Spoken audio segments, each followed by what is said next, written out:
Godmorgen for TV37. Vi har i dag modtaget en e-mail fra en anonym. Det er nogle meget grove udtalelser, vi har fået, så i dag vil vi gå ud og kigge på befolkningen og høre med, om det virkelig er sådan, det er.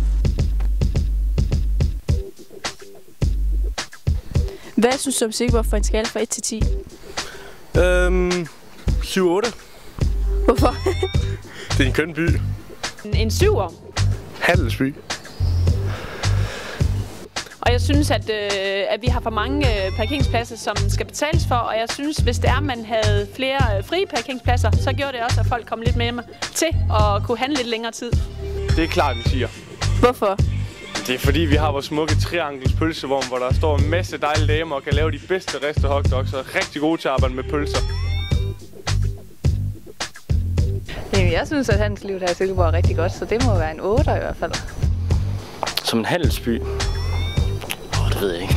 6 stykker, tror jeg. Hvorfor? Det ved jeg ikke. 7. Hvorfor? Jamen, jeg synes egentlig, at Silkeborg, det kunne godt bruge mere industri og handel, fordi også når motorvejen for eksempel er kommet, jamen så skal man også passe på med at Silkeborg, det ikke bliver en by, man bare kører igennem. Jamen hvad så, hvis den skal op på en 10, hvad mangler der så?